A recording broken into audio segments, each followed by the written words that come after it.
In the gripping novel Lord of the Flies by William Golding, a group of British schoolboys find themselves stranded on a deserted island during wartime. Struggling to establish order and survive, they embark on a journey that exposes the depths of human darkness when the constraints of civilization are stripped away. This video essay will explore 3 profound quotes from the book, offering insights into the boys' descent into savagery and the primal instincts that emerge when societal norms crumble. Hopefully, this video changes the way you see yourself in the mirror and others. The thing is, fear can't hurt you any more than a dream.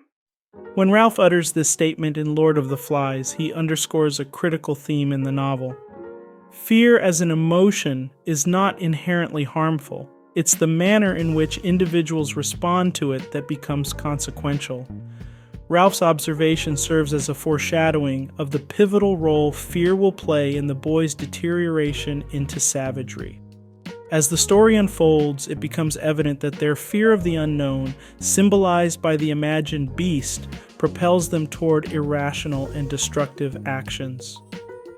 This quote serves as a reminder that fear can reveal the fragility of societal norms and the veneer of civilization, exposing the primal instincts and darker aspects of human nature that lie beneath the surface. Life's journey is a real head-scratcher, you know. We all change and evolve over the years, and some science types might say it's because our cells regenerate every 7 years. But for me, it's deeper than that. Fear, it's like a wake-up call that hit me right in the gut, kind of like how Elon Musk once talked about darkness being just the absence of protons. My transformation wasn't about facing down ghosts or those scary movie monsters.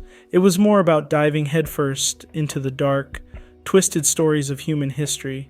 And guess what? I found out it's not all about spiritual saints and demons. Nope. I often ponder this thought in my head. Why worry about monsters when real ones can surround you? This notion vividly plays out in the pages of Lord of the Flies, as young, seemingly innocent children transform into something resembling demons in less than 15 months. It's incredible how, within that relatively short span, they morph, but it makes you wonder if it's less about changing and more about revealing their true selves under pressure. It is like environments can push the fast-forward button on our true character. It's reminiscent of the saying, give a person a significant amount of money and it won't change them. It'll merely magnify who they truly are. What do we all look like under a magnifying glass? Different, right? And if that is so, what does that say about us and humanity in the faces we present throughout our days and life? Who really sees us under that magnifying glass? We did everything adults would do. What went wrong? Ralph's question encapsulates the disillusionment that permeates Lord of the Flies. His words reflect the boys' earnest efforts to emulate the expected behaviors and norms of the adult world. However, the quote also serves as a poignant commentary on the fragility of civilization. It underscores the novel's core theme, the swift erosion of innocence and the descent into anarchy when the restraining influence of adults and societal structures is absent. In a world devoid of grown-ups, the boys' aspirations for order and civility are subverted by their primal instincts and innate darkness. Ralph's question becomes a lament for the lost ideals of adulthood, highlighting the tragic contrast between their initial hopes and the brutal reality that unfolds on the island.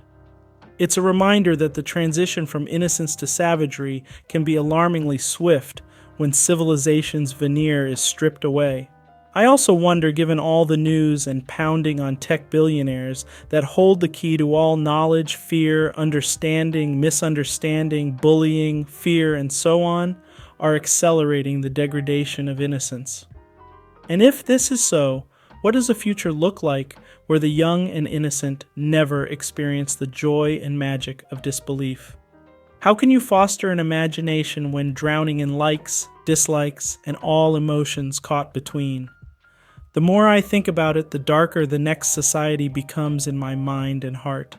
This isn't a sob story of getting older and get off my lawn moment, but the understanding that the next generation will be raised on the nourishment of bright screens and confusing images and sounds they can't truly comprehend. I wonder what the world will become after all the filters of perfection and lip syncing conquers all or disappear completely. What type of human being will be left? Ralph wept for the end of innocence, the darkness of man's heart. This poignant quote, appearing at the novel's conclusion, carries profound significance within the context of Lord of the Flies.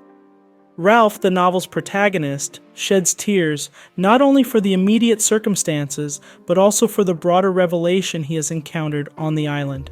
In the novel's conclusion, a group of naval officers arrives on the island, which initially appears as a beacon of hope amid the chaos. However, their arrival highlights a significant disconnect from the harsh realities the boys have faced.